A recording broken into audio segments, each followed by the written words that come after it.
asalaamaaleykum maa ngi nuyu internet Hann 221. Je m'appelle Demba Baldé, je suis le président de la Ligue de Dakar de handball. Donc ligue bu nga xamante ne ñu nommé le 25 juin bi passé à l'unanimité pour un mandat de 4 ans. am ay objectifs précis ci nekk objectif mooy premièrement la formation de la petite catégorie vraiment et aussi le niveau du handball de Dakar parce que club bi déjà ñu ngi si niveau bu baax la preuve en est que championnat national pratiquement sur les 4 clubs yi qualifiés Dakar lañ nekk sur la Coupe du Sénégal aussi sur les 4 clubs 3 clubs yi club Dakar donc handball au niveau de Dakar c'est un bon niveau. Donc je me présente, c'est Madame Lo Ndeye Aram Mbodj, secrétaire générale de la Ligue de Dakar. Donc on a été élu cette année, on a pris le train en marche, mais quand même on voulait quand même réorganiser les choses et puis faire renaître notre sport favori. On est resté un peu longtemps sans jouer, donc toog nañu lu yàgg joué wuñu et on a tenu à ce que cette saison quand même nous avons une transition. On a pris le train en marche certes, mais on a tenu quand même à organiser un championnat régulier.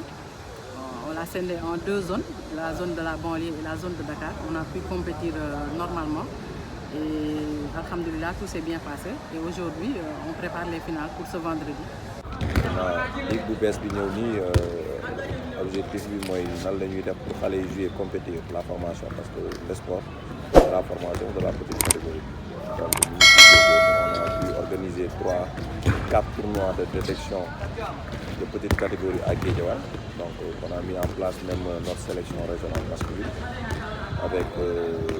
la coordination de notre directeur technique régional, en l'occurrence par Mohamed Sarr, qui est l'entraîneur du 20. Man maa ngi tudd Ahmadou Ousmane Dramé ñu xamee ma si Noreyni nekk CSO Ligue de Dakar muy président commission sportive et organisation. Pape Ibnou Mohamed Sarr, directeur technique régional au niveau de la Ligue de Dakar. Ligue dénkoon ma lépp loo xam te ne organisation la si compétition yi yàlla def ñu am presque 8 journées chez les filles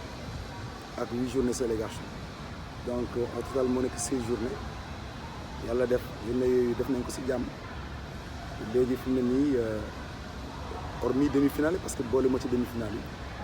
donc joué nañ demi-finale yi aujourd'hui finale yi la ñuy waaj et incha allah day nekk le vendredi à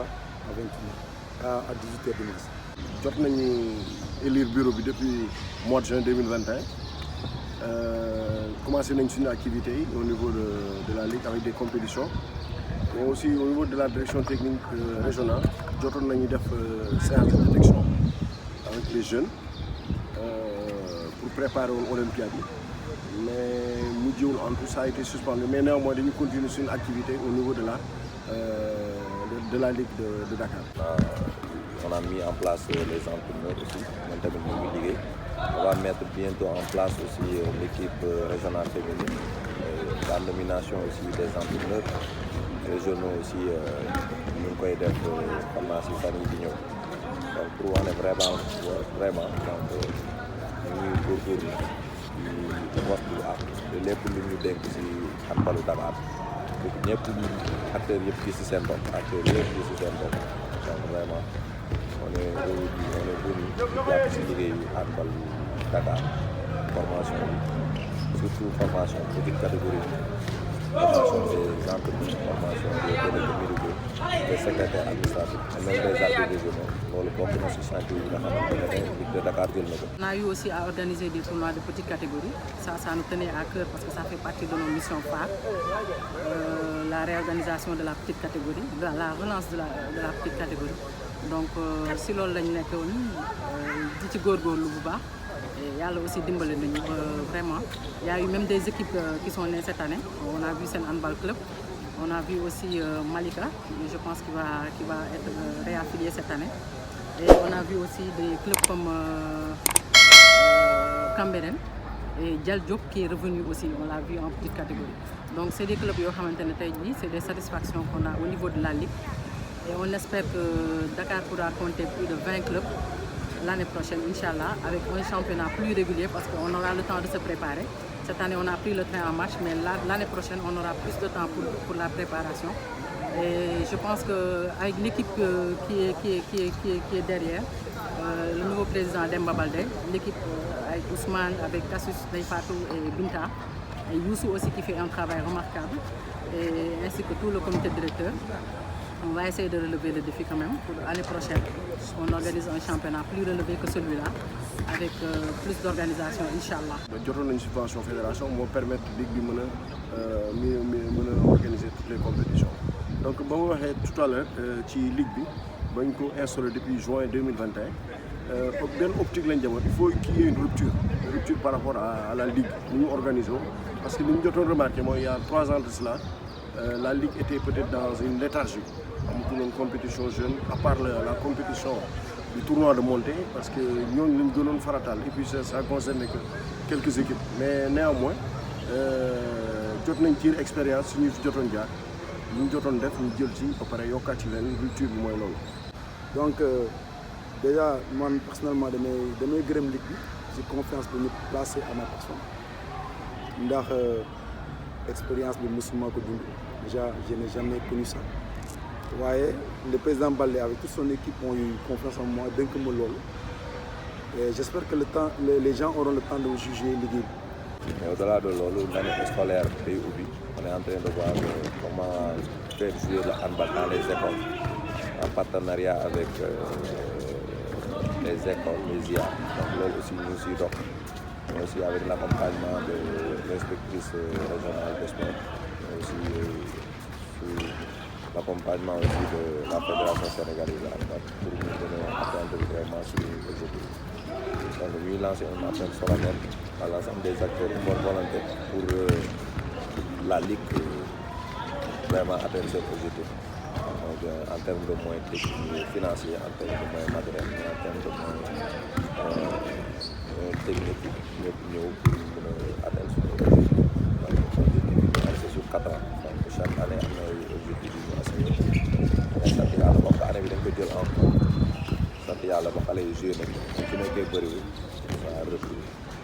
ñaan année prochaine ñu teel ko commencé l'année prochaine aussi ñu organiser un championnat régional bu neex. Bonjour, moi c'est Binta Ndoye, trésorière générale de la Ligue de Dakar handball. En fait, activité au début, on avait une subvention de la fédération. Moi, subventionné à hauteur de 1,5 million. Mais néanmoins, chaque membre a participé pour affaire de jëm kanam travail bi gën a mucc ayib. ñu ngi jëm ci finale Ligue de Dakar comme waxoon naa ko tout à l'heure aspect bi ñu gën a am c'est vrai que mooy aspect compétition bi lañ gis mais li ñu jot remarqué tous les membres de la Ligue en général ñu jàpp ci organisation pour compétition yi mën a ànd. di ñaan Ligue handball ñu ñëw wuy si Ligue de Dakar ndax ça fait des années que lu mel ni ñi nee na amul je pense que effort yooyu su ko nit ñi defee jàpp si fédération aussi accompagné ñu liggéey ba egsi fii dafa rafet li club yi waxuma la club D2 sax mais D1 yi war nañ mën a ñëw soutenir seen i rakk seen i frères mooy waa D2 ou la Ligue de Dakar. suñu xoolee championnat national bi sax championnat régional lañ doon utilisé en zone donc Ligue de Dakar yi ñoo daje donc loolu comme suñu amee championnat régional bu mel noonu donc dina neex. Fédération jàppale nañu mais aussi membre comme membre bureau exécutif bi ku nekk toogul mu ci lu mu ci mën mu ko ciy def que ce soit côté finance wala côté matériel parce que on est une équipe jeune et dynamique donc ku nekk toogul ku nekk da ngay xool sa boor ni mu ci mën a jàppee pour liggéey bi mu ci ayib. Mais saison handball su tëjee la saison des petites catégories tëju on va continuer à faire jouer nos petites catégories durant toute l'année civile ba ñu demaat ci ouverture saison bii di ñëw. Et li ñu gën a accentuer mooy sur la formation fi lañ jëm parce que il faudra un programme de formation pour la petite catégorie aussi pour les encadrés de la petite catégorie. Inch'Allah Ligue lépp loo xam ne war na ko digganteem ak club yi de Dakar dina si taxaw même su fekkente ne amuñu yenn moyens Ligue bi lépp loo xam ne war na ko si wàllu organisation dina si taxaw. Je dirais pas que la Ligue ne se porte pas bien financièrement. Mais comme on est une équipe jeune, nous avons démarré, nous sommes première saison. donc dañuy essayer kii dépenser rek minimiser dépenses yi faire avec les moyens du bord xool aussi tamit suñu finale yi ñuy pare ne lan la ñuy apporter pour ñu xool ni ñuy defee une finale grandiose finale ba nga xam ne bi ça sera dans les archives. Donc voilà, c'est ça. Et puis on espère que l'année prochaine, voilà, ça sera encore mieux que cette année. Je pense qu'après le président Baldé ak ñu si des dinañ ñëw ñu aram ak ñun Kasus dinañ ñëw si en large si lu bëri mais lim la mën a wax mooy si wàllu organisation nous sommes très en avance incha allah su bés ba yàggatul nit ñi dinañ gis la lañ liggéey par rapport organisation bi par rapport ak leneen loo xam ne duma ko révéler léegi parce que du man maa ko war a révéler. dañu joué ko dans l'esprit de fair play le meilleur gagne ñu souhaité équipe yëpp bonne chance dañu xam ne handball c'est le handball qui gagne au bout de 60 minutes day jeex et ensuite ñëpp ñu jiwaat seen i kër ñu leen di ñaan ñu def ko si njëkk ak teraanga dans l'esprit de fair play dans l'esportivité ku nekk li nga xamante ne moom la ko yàlla may rek ñu jëlee loolu vraiment bëgg nañ innover cette année ci on a mis en place des trophées yi nga xamante ne dañ koy jox équipe yi y aura plein de surprises lors de cette finale là yi nga xamante ne moom la ñuy am donc loolu laa ñoom dina si sànni. loolu dina ci am solo loolu et pour terminer on va essayer de remercier la fédération sénégalaise handball bu ñuy supporter ba ñu mën a am capacité boo xam ne mën nañu gérer cette organisation là et bientôt aussi on aura une rencontre des techniciens de Dakar qui va permettre ñu mën a asseoir le nouveau programme de la Ligue de Dakar donc je tenais à féliciter tout le monde à encourager la Ligue de Dakar di wax ne c'est un groupe c'est un ensemble boo xam ne les gens sont solidaires et que les gens travaillent pour le développement du handball au niveau de la région de Dakar. beneen mooy finale yi xam nañ ñan ak ñan la mooy Amphi Centre Fat Diop mooy daje ak golf garçon yi dina nekk Sacré-Cœur ak golf sera doublement finaliste waaye man message bi may lancé mooy dañuy fexe ba finale yi ñuy joué ko ci fair play parce que après le sport dafa war a boole ay nit yi warul diviser ñi ñi xam ni ay fool mag ñi nga xam ne ñoo nekk ginnaaw ñiy jiite ñoo xam ne ñoo jiite xale yi ñu fexe ba affaire bi nekk dans un climat de paix parce que c'est important. remercier Ligue de Dakar moom laa njëkk a remercier parce que fa laa bokk di remercier fédération di remercier Pa Diouf parce que presque moom moo ñu lombal lépp bu ñu ñëwee de ubbi bureau am bàyyi ñu toog di am ay conseils yu ñuy jox mënoon nañu ay xale lañ naa leen bàyyi ñu demal seen bopp rek bu ñu mbëkkee miir bi bu ñu retourné di ñu wàññeeku mais dafa ko tout le temps mu suñu gannaaw dañuy conseil et tout di remercier en 221 di remercier membre Ligue bi vraiment on est une famille ay dañuy toogante dañuy kaf dañuy foo dañuy ree tu sens que daal si ligue bi daal tu sens que on est une famille et réellement on vit en famille